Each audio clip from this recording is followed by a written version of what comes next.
தமிழ் பேசும் அனைத்து நல்லுள்ளங்களுக்கும் எங்களுடைய எம்எஸ்டி ஸ்கூல் ஆஃப் ட்ரேடிங் சார்பாக இனிய காலை வணக்கம். நண்பர்களே, நம்முடைய எம்எஸ்டி ஐ4 2.0 அண்ட் எம்எஸ்டி ஐ10 இண்டிகேட்டர் எல்லா மார்க்கெட்லையும் எல்லா சந்தர்ப்பத்திலையும் நல்லா பக்காவாக நமக்கு ஒர்க் ஆகிட்டு இருக்குன்னு சொல்லி நம்ம ஒவ்வொரு நாளுமே லைவாகவே நமக்கு ஷோ பண்ணிக்கிட்டு இருக்கோம். இப்போ இன்னைக்கு பாருங்க, நிஃப்டி இப்போ மார்க்கெட் ஓப்பன் ஆக போகுது 5ஆம் தேதி.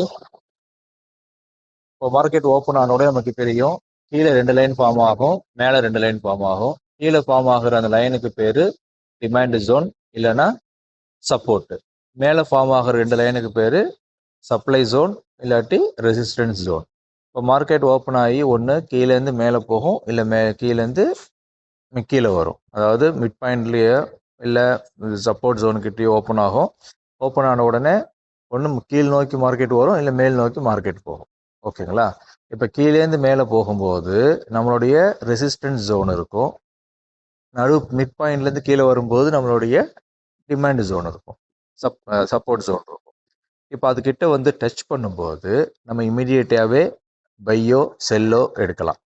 இல்லை நான் கொஞ்சம் லாஸு வந்தால் நான் பயப்படுவேன், எனக்கு கொஞ்சம் டிலே பண்ணி எடுக்கிறேன் அப்படின்னு இருந்தீங்கன்னா, நம்ம ஜோனுக்கிட்ட வந்த உடனே பை எடுக்க போறீங்கன்னா ஒரு கிரீன் கேண்டில் மேலே க்ளோஸ் பண்ண விடுங்க. அதோடைய ஸ்ட்ரென்த்து பார்த்துட்டு அந்த ஹை பிரேக் பண்ண உடனே தேர்ட் பாயிண்ட் திருப்பியும் ரீட்ரேஸ்மெண்ட்லேயே நம்மளுடைய என்ட்ரியில் நம்ம பையோ செல்லோ எடுக்கணும். Green candle bike, red candle cell. ஓகேங்களா? இப்போ பாருங்க, இப்போ என்ன ஆகுதுன்னு சொல்லி பாருங்க. நமக்கு மார்க்கெட் ஓப்பன் ஆன உடனே நமக்கு பை ஜோன் ஃபார்ம் ஆயிடுச்சு. இந்த பை ஜோன் ஃபார்ம் ஆன உடனேயே நமக்கு பை எங்க இருக்கு?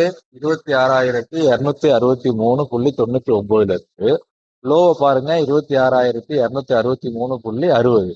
எக்ஸாக்டா பர்ஃபெக்டா இந்த லோ தான் வரும் அப்படின்னு சொல்லி நமக்கு எத்தனை மணிக்கு தெரியும்? மார்க்கெட் ஓப்பன் ஆன உடனே நமக்கு தெரியும். ஆனா அந்த பிரைஸ் ரீச் ஆனது எத்தனை மணிக்கு? 9:35க்கு அந்த பிரைஸ் ரீச் ஆயிருக்கு. ஸோ இந்த மாதிரி ஒரு அக்யூரேட்டா பயம் இல்லாம ட்ரேட் பண்றதுக்கு நம்ம எம்எஸ்டி இண்டிகேட்டர்ஸ் நல்லாவே உங்களுக்கு சப்போர்ட் பண்ணும். இப்போ பையோ செல்லோ ஆக்டிவேட் ஆன பிறகு என்ன பண்ணணும்? பையை ஆக்டிவேட் ஆச்சுன்னா அன்றைக்கி செல் பண்ணக்கூடாது, செல்லு ஆக்டிவேட் ஆச்சுன்னா அன்றைக்கி பை பண்ணக்கூடாது. எந்த சைடு ஃபஸ்ட்டு ஆக்டிவேட் ஆகுது அந்த சைடு மட்டும் தான் ட்ரேட் பண்ணணும். எஸ்எல் ஹிட் ஆனால் மட்டும்தான் ரிவர்சல் என்று எடுக்கணும் அப்படின்னு சொல்லி நம்ம எல்லா வீடியோலையுமே திரும்ப திரும்ப திரும்ப சொல்லிக்கிட்டே வரும். 3வது பாயிண்ட் என்ன? பை ஆக்டிவேட் ஆச்சுன்னா இல்லை செல் ஆக்டிவேட் ஆச்சுன்னா செட்டிங்ஸில் போயிட்டு ஸ்டாப் லாஸை டைனி 2 குறைச்சிருங்க, டார்கெட்டை டைனி 2 குறைச்சிருங்க. நிஃப்டி, பேங்க் நிஃப்டி, சென்செக்ஸ் இந்த மாதிரி ஸ்கிரிப்டுக்கலாம். அப்புறம் டார்கெட்டை எனேபிள் பண்ணுங்க. இப்போ ஐ4ல போகிறேன், செல்லை கேன்சல் பண்ணுறேன், டார்கெட்டை எனேபிள் பண்ணுறேன். அவ்வளோதான்.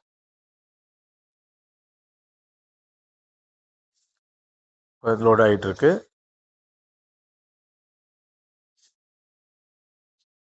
லோட் ஆகட்டும். நான் இப்போ கொஞ்சம் ட்ராவலிங்கில் இருக்கேன், பஸ் ஸ்டாண்டில் இருக்கேன். இங்கே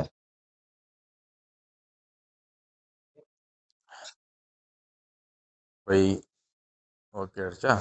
டார்கெட்டு டைனிட்டு கொடுத்துரும். அவ்வளோதான். இப்போ பாருங்கள், மார்க்கெட் ஓப்பன் ஆகி பை ஆக்டிவேட் ஆகிட்டு 2 டார்கெட் கொடுத்துருச்சு. இப்போ திருப்பியும் மார்க்கெட்டை ரன் பண்ண விட்றோம். 3 டார்கெட் கொடுத்துருச்சு, 4th டார்கெட்டும் போயிடுச்சு. அவ்வளோதாங்க நம்மளோட என்ட்ரி பாயிண்ட் இன்னைக்கு. புரிஞ்சுங்களா? ரொம்ப சிம்பிள், ரொம்ப சிம்பிள். ஒன்று பையோ செல்லு ஆக்டிவேட் ஆகும். ஆக்டிவேட் ஆனோடனே ஸ்டாப் லாஸ் டைனி 2 வைக்கணும், டார்கெட் டைனி 2 வைக்கணும், டார்கெட்டை எனேபிள் பண்ணணும். பை ஆக்டிவேட் செல்லு கிடையாது, செல்லு ஆக்டிவேட் பை கிடையாது. அவ்வளோதான். ஸோ உங்களுடைய அனைத்து நாட்களும் லாபம் தரக்கூடிய நாட்கள் அமைவதற்கு மறுபடியும் எங்களுடைய எம்எஸ்டி ஸ்கூல் ஆஃப் ட்ரேடிங் சார்பாக வாழ்த்துக்கள். நன்றி.